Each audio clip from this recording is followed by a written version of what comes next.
tous et bienvenue dans cette édition du Grand JT des Territoires. Permettez-moi de vous souhaiter tout d'abord une excellente nouvelle année à tous. Et pour bien la débuter, voici tout de suite les titres de l'actualité. Avec tout d'abord le coup de froid sur les terrasses des restaurants privés de chauffage depuis le 1er avril dernier. Une mesure pour la protection de l'environnement qui divise les professionnels et consommateurs. Reportage de WEO TV, la chaîne de la Voix du Nord et du Courrier Picard dans quelques instants dans ce journal. Lui n'a froid ni aux yeux ni au corps. Alban Michon est un explorateur spécialiste du pôle Nord. La rédaction de Canal 32 l'a rencontré avant sa prochaine mission. Un voyage de 6 mois confiné sous la banquise polaire. Et puis en fin d'édition, la rédaction de LMTV Sarthe nous acheminera dans les coulisses du musée au train, un atelier gare où des passionnés s'attellent à prendre soin de notre patrimoine ferroviaire. Voilà, mais on débute donc cette première édition de l'année avec la fraîcheur sur les terrasses. Depuis 9 mois désormais, les cafetiers et restaurateurs ont interdiction de chauffer leurs espaces extérieurs. Conséquence, les clients se font plus rares et le chiffre d'affaires s'en trouve impacté en cette période hivernale. La mesure doit permettre d'économiser les émissions moyennes de 300 000 véhicules par an. Reportage de Jérémy Houbron dans les Hauts-de-France pour WEO TV, la chaîne de la Voix du Nord et du Courrier Picard.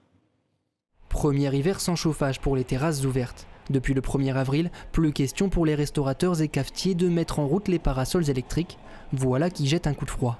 C'est vrai que si je fumais pas, je le prendrais pas dehors le café, ça c'est sûr. Franchement, je sélectionne plus ceux qui proposent quand même quelque chose, un chauffage d'appoint, on va dire plus traditionnel, couverture ou soufflerie. Des clients qui réfléchissent à 2 fois avant de s'installer en terrasse et des chaises vides.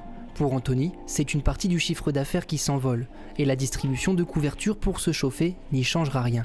On a 90 places intérieures, 90 places extérieures. Aujourd'hui, je vais remplir 100% de ma salle intérieure que je vais renouveler plusieurs fois contre 20% à l'extérieur. Selon le gouvernement, l'interdiction de chauffer ou de climatiser les terrasses extérieures devrait chaque année réduire de 300 000 tonnes les émissions de CO2, soit autant d'allers-retours Paris-New York en avion.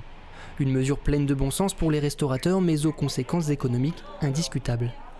Remettre un petit peu de la rationalité dans les dépenses énergétiques, on n'a pas le choix, bien sûr, et en même temps il faut avoir une démarche écologique, mais en même temps il faut vraiment entendre que ce sont des mètres carrés quand même. Des mètres carrés qui sont plus ou moins utilisés, et ce sont des mètres carrés que l'on loue, on est bien sur le domaine public. Si la mesure n'est pas forcément bien reçue en sortie de crise sanitaire, peut-être permettra-t-elle au moins aux restaurateurs de réduire la facture d'énergie.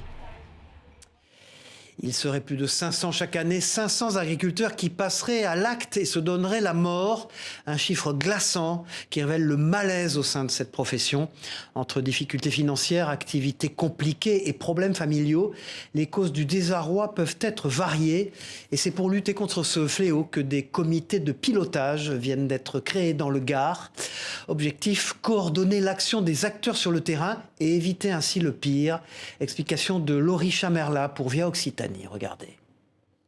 36 agriculteurs se suicident chaque année en Occitanie en moyenne. Ève Thomé, arboricultrice dans l'Hérault, a failli commettre l'irréparable. Un burn-out et des pressions politiques sur son exploitation la poussent à bout en janvier 2021. J'ai explosé en fait. Je voyais plus d'issue. Je voulais en finir avec tout. Et j'ai été hospitalisée. Face à ce constat, l'État et la mutuelle de santé agricole lancent des comités de pilotage départementaux pour lutter contre le mal-être dans ce milieu. Un mal-être dont les causes sont multiples. Des aléas climatiques au surendettement, en passant par des problèmes familiaux. La réponse doit être adaptée au plus juste. Ça existait avant, ce qui change aujourd'hui, c'est de mieux les organiser autour d'une personne, autour d'une situation. C'est-à-dire comment est-ce qu'on mobilise selon la situation de la personne. Ça peut être un besoin d'écoute. Ça peut être un besoin d'une aide familiale. Et pour mieux repérer les cas, la MSA forme des sentinelles, c'est-à-dire des personnes proches du milieu agricole capables de détecter les premiers signes de souffrance, avec un objectif de 50 sentinelles par département. Voilà, et le monde agricole qui peut être aussi d'une précieuse aide pour les hommes. Exemple près de Grenoble, où une association propose à des adultes atteints d'autisme de s'occuper bénévolement de certaines tâches de la ferme. Nourrir les lapins, nettoyer les espaces ou encore ramasser les œufs. Des activités autant pratiques que thérapeutiques. Un sujet de Jade Lanier pour Télé Grenoble. Regardez. C'est un refrain presque quotidien qui rythme les journées de Léo. Atteint d'autisme, il vient 4 jours par semaine dans cette ferme pour s'occuper des animaux. Et aujourd'hui, l'heure est au nourrissage et au nettoyage des cages à lapins. Il y a le numéro des cages à faire tel jour, telle date.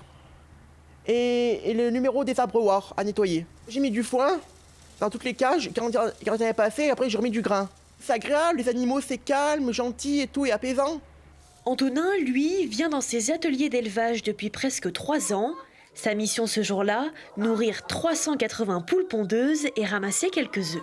Quand on arrive le matin, on a des quantités précises d'aliments à donner. Donc par exemple, pour ce poulailler, il faut qu'on donne un seau et demi. En fin de matinée, vers 11h, on revient pour ramasser les œufs. 9 personnes bénéficient de cet accompagnement par le travail, des activités qui sont une véritable thérapie pour ces adultes atteints d'autisme plus ou moins élevé.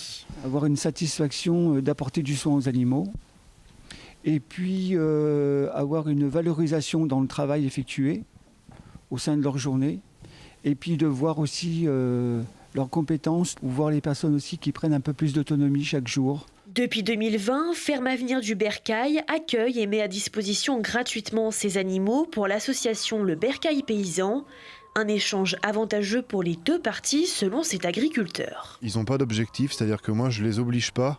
Toutes les tâches qu'ils réalisent, s'ils ne le font pas pour diverses raisons, par exemple s'il fait très froid ou qu'il pleut, moi je fais en sorte de pouvoir moi-même le faire. Je ne leur facture pas de loyer, etc. En revanche, j'estime que j'ai 1 heure par jour de gagner via leur activité. En France, il y aurait environ 700 000 personnes atteintes d'un trouble du spectre autistique, dont 100 000 ayant moins de 20 ans. Et si pour la nouvelle année, vous décidiez de réparer au lieu d'acheter? La tendance liée à l'économie circulaire ne cesse de se développer en France. En Moselle, une entreprise spécialisée dans la réparation d'électroménagers à domicile forme des écotechniciens. Réduire le tout jetable pour favoriser le reconditionné, c'est l'objectif. Un reportage d'Uranie Tossic et de Jean Milon pour Moselle TV. Regardez. Et là, par exemple, on peut voir que la porte nécessite quelques vis supplémentaires. Il scrute chaque détail, note précieusement les pièces à changer. En quelques minutes, nos écotechniciens savent si l'appareil qu'ils ont entre les mains pourra obtenir une seconde vie. Dans cet atelier, 13 académiciens apprennent les bases du métier. On va leur faire une formation qui va durer 6 mois avec une grosse partie théorique qui va servir à apprendre tous les appareils, le fonctionnement des appareils, entrecoupé de périodes où ils vont aller avec les techniciens sur la route. Créé en 2018 à Paris, Murphy s'est implanté ensuite à Metz en 2020. Et à l'origine, il s'agissait uniquement de réparation à domicile. Depuis quelques jours, l'activité s'agrandit avec un atelier de reconditionnement local où 300 appareils attendent déjà un coup de neuf. Lave-linge, réfrigérateur, four, tout y passe pour réduire les déchets dans l'électroménager. Murphy propose un forfait de 90 € comprenant le déplacement du technicien, la main-d'œuvre sur place et le devis. 70% des appareils seront réparés au premier passage chez le client. Dans le cas contraire, un avoir sur le site est proposé pour acheter un autre appareil, lui aussi reconditionné. Alors sur ce sèche-linge, on a changé le tampon et puis il n'y a plus qu'à essayer, voilà. Depuis 2020, 3500 appareils ont repris vie entre Metz, Nancy et Strasbourg. Elle ne répare pas de grosses machines, mais des parapluies. Aussi étonnant que cela puisse paraître, une Bretonne en a fait son activité. Près de Rennes, Claire Nizan propose ainsi aux particuliers de donner une seconde vie à leur parapluie. Un travail technique et historique, comme a pu le constater Raphaël Tondrio-Gauthier pour la chaîne TVR. Regardez. Alors là, il faut que je répare l'aiguillette. Voilà, c'est avec un manche dans le bois, d'un seul tenant. Un parapluie long, c'est vraiment les plus jolis. Loin d'être superstitieuse, Claire Nizan donne une seconde vie à ses parapluies. À 41 ans, cette ancienne podologue est devenue réparatrice après une rencontre en Corrèze. Réutiliser, le réemploi, tout ça, ça me parlait bien. Et puis j'ai eu connaissance de ce métier parce que j'ai eu moi-même un parapluie de cassé. Et donc j'ai pris contact avec Madame Debat, qui est installée en Corrèze. Et puis elle m'a formée pour ce nouveau métier. Claire s'est installée à son compte en juillet dernier. Et depuis, elle enregistre 250 réparations à son actif. Des gestes plutôt simples en apparence, mais qui demandent de la précision. C'est pas des gestes hyper techniques. C'est vraiment, faut trouver la bonne pièce, faut être ingénieux parce qu'il y a des fois des pièces qu'on n'a pas, donc il faut essayer de les fabriquer. Et pour un objet comme celui-ci, il faut compter une demi-heure de réparation. Des baleines au ressort, chaque partie peut être changée. Comptez entre 20 et 30 €. C'est un objet qui touche un peu moins que tout le monde utilise en fait. On peut tous utiliser, qu'on soit enfant, qu'on soit plus âgé, voilà. C'est un objet qui protège, un objet aussi qui est beau, qui peut être un accessoire de mode. Ça y est, donc voilà, il est reparti. Et voilà, il est comme neuf. L'esprit des fêtes est-il encore là? En ce début de mois de janvier, les chrétiens fêtent l'Épiphanie, l'occasion de découvrir encore le travail exceptionnel de Jean-Claude Carzalade, un créateur de crèches. Cet octogénaire conçoit et expose chaque année une crèche dite napolitaine dans une église de Toulouse.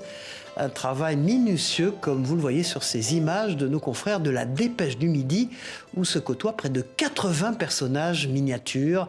Écoutez à ce propos ce passionné au micro de Manon Nossi, regardez.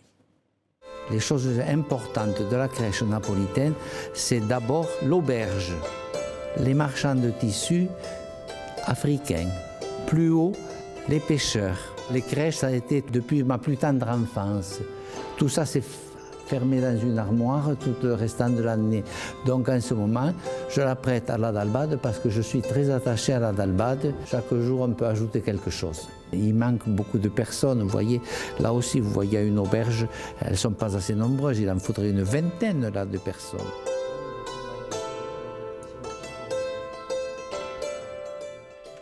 Voilà, et sachez que ce travail fantastique est à voir jusqu'au 2 février dans l'église de la Dalbade à Toulouse. Voilà, sans transition, après les repas plutôt chargés et quelques soirées éventuellement arrosées, c'est l'heure peut-être pour vous de reprendre une activité sportive. À ce propos, connaissez-vous le Feelping Tonic?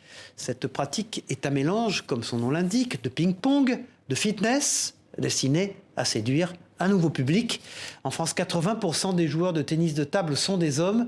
Alors pour inverser la tendance, le Feelping Tonic promet plaisir et effort. Reportage dans l'unique club du Val d'Oise en Ile-de-France d'Elisa Zanetta pour Via 95. Vous allez vous mettre en appui sur les avant-bras sur la table, jambes tendues derrière, pieds flex. Allier fitness et tennis de table, c'est la promesse du Feelping Tonic. Objectif, développer le tonus musculaire, l'habileté ou encore les réflexes. Ça fait mal car ce soir-là, ce sont les bras et le fessier qu'Élodie et les adhérentes travaillent. Au programme de la séance, agilité pongiste. La balle doit passer au-dessus et en dessous de la barre. Allez, un coup en dessous aussi les filles, pas que au-dessus là, sinon c'est trop facile. Et pour ça, les joueuses doivent rentrer le ventre et serrer le postérieur. Il y a toujours un lien entre le thème de la séance en fitness et les exercices de tennis de table. Quand on fait les bras, on peut faire des snatchs. Même si cette salle peut faire penser le contraire, moins d'un joueur de ping-pong sur 6 est une femme. Les femmes n'aiment pas le tennis de table. C'est simple.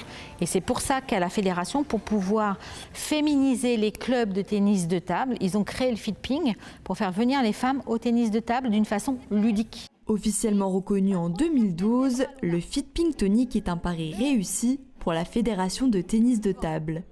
Sur 700 adhérents, 90% sont des femmes, comme Christelle et Elena, fidèles à leur activité favorite depuis 3 ans. Ça va? C'est original et en fait moi je trouve que c'est moins répétitif que le tennis de table parce qu'en fait on fait d'autres mouvements et ça nous permet aussi de voir autre chose à côté. Avec cette unique section de Feelping Tonic du Val d'Oise, le club de Saint-Leu-la-Forêt fait partie des 69 autres en France à développer cette activité.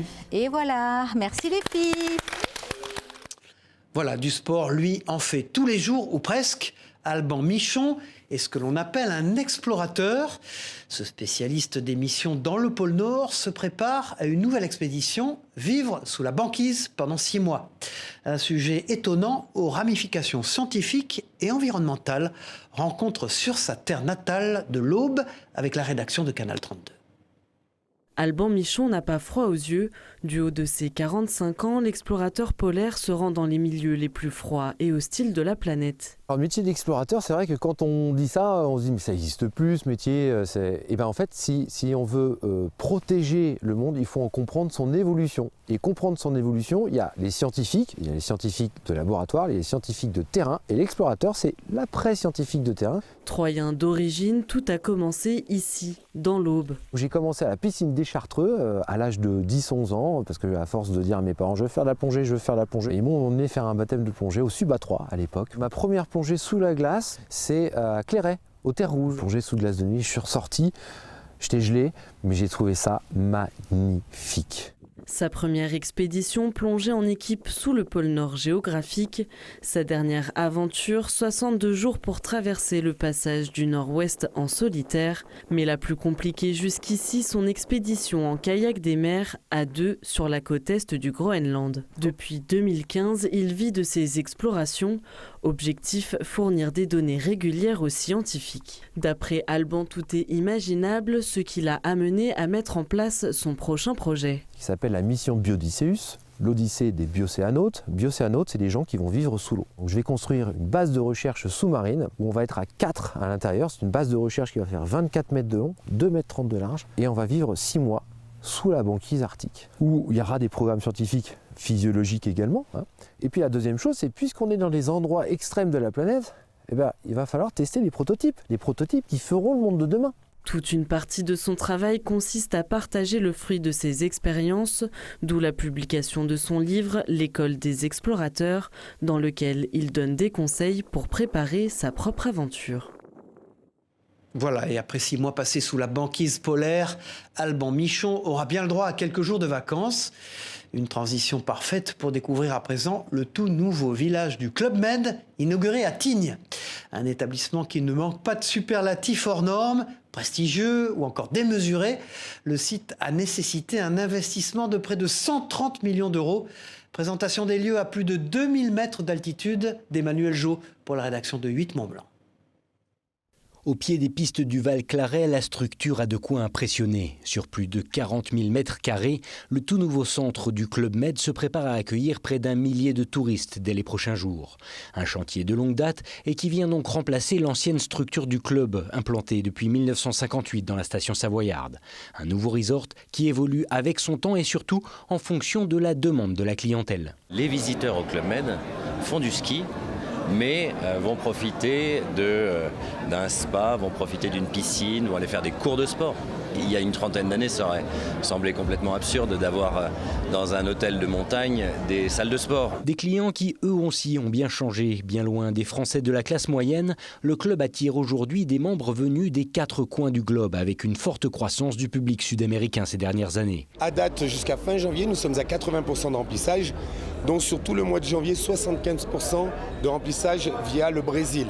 Les forces majeures, c'est le Brésil, l'Israël et après l'Europe, où alors on commence à recevoir des personnes de l'Afrique du Sud qui viennent découvrir justement le ski à la montagne. Et pour accueillir au mieux tous ces ressortissants étrangers, 390 employés sont nécessaires. Une main-d'œuvre, elle aussi, issue de toutes les nationalités présentes sur le site et complétée par près de 80 moniteurs ESF qui seront exclusivement dédiés au fameux GM. D'ailleurs, un site comme celui-ci va forcément impacter le modèle même de la station. Si on estime à 12 millions d'euros les retombées économiques de la présence du Club Med sur le village de Tignes, le resort s'est implanté sur l'ancien parking à ciel ouvert du Front de Neige. Autant de places de stationnement qui ne seront pas tout de suite remplacées. Un nouveau parking environnemental aussi souterrain au nord du Val Claret, au sommet du Val Claret, va voir le jour d'ici 2025 et qui permettra aussi d'améliorer la qualité de l'expérience client. Doté d'une centrale de chauffage nouvelle génération et de nombreux panneaux solaires, ce resort se veut être exemplaire. Un engagement environnemental qui s'inscrit également dans le plan de rénovation énergétique de la station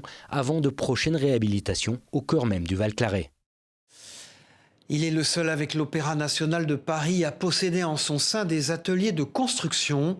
L'Opéra de Saint-Étienne se dévoile en ce début d'année aux caméras de TL7 dans la Loire. Dans les coulisses, vous allez le voir, c'est tout un monde qui s'organise pour la bonne réalisation des œuvres. Visite guidée entre décors et costumes de Céline Ercilia. Regardez ce reportage. Vous reconnaissez sûrement ses fauteuils Bordeaux et sa grande scène, mais l'Opéra de Saint-Étienne garde bien caché d'autres trésors. Derrière la salle, quelques minces affaires. Nous sommes dans l'atelier menuiserie. C'est ici que sont élaborés et fabriqués les décors rigides des œuvres qui seront bientôt jouées. Aujourd'hui, ce sont ceux de la Veuve Joyeuse. Le travail est minutieux pour permettre au spectacle d'être le plus grandiose possible. Ici, il n'y a pas de routine. Moi, ce qui m'intéresse, c'est de travailler auprès de personnes créatives, comme des scénographes, des metteurs en scène, et d'ajuster selon les contraintes techniques. Que les projets soient sans cesse renouvelés, c'est quelque chose qui est dynamisant, c'est-à-dire qu'on n'est pas amené à faire tout le temps la même chose. Juste à côté, on travaille le métal. Un peu plus loin, les décors sont peints, avant d'arriver enfin sur scène pour le montage. Dans quelques jours, les artistes seront là pour les répétitions, leurs costumes seront prêts et réalisés par d'autres artistes comme Sirpa. Certaines pièces, comme ce manteau, représentent des semaines de travail. Et si l'esthétique est important, il faut aussi broder avec certaines contraintes techniques. Des robes qui a une traîne ou le manteau qui est lourde en fait, tout simplement. Donc c'est bien réfléchi, très précis. Avoir ces ateliers au cœur même de l'opéra est une particularité stéphanoise. C'est unique en province. Un atout pour gérer les coûts, pas plus de 70 000 € pour la partie décor et costumes. Et cela permet de proposer des œuvres made in Loire. Alors c'est une très grosse force parce que ça permet à l'Opéra de Saint-Étienne de produire ses ouvrages lyriques. On en produit en moyenne la moitié, voire un peu plus chaque saison. À Saint-Étienne, on peut donc voir des interprétations d'œuvres uniques, des œuvres qui s'exportent ensuite et participent à la renommée de Saint-Étienne. Oui, l'Opéra de Saint-Étienne fait partie des grands opéras français. On a des coproducteurs qui sont des coproducteurs de renom. Le Théâtre des Champs-Élysées, le Palazzo Bruzzane sont des maisons évidemment de très haut niveau et l'Opéra de Saint-Étienne fait partie de ces grandes maisons. Un succès évidemment aussi local. La salle enregistre plus de 90% de fréquentation à chaque représentation. Allez, prenons maintenant la direction de la Sarthe dans ce journal où des passionnés du monde ferroviaire entretiennent tout un pan de notre patrimoine. Au musée au train, les bénévoles ne comptent pas leurs heures pour choyer notamment une locomotive vieille de plus d'1 siècle. Rencontre dans leur atelier gare avec Enzo Maubert, journaliste pour LMTV Sarthe. Chaque semaine, c'est le même concert de marteaux et de meuleuses. Au musée au train de Semur-en-Vallon, ils sont une dizaine, outils à la main à remettre en état, améliorer, nettoyer tout un patrimoine ferroviaire. C'est multitâche, tout corps d'état comme on dirait.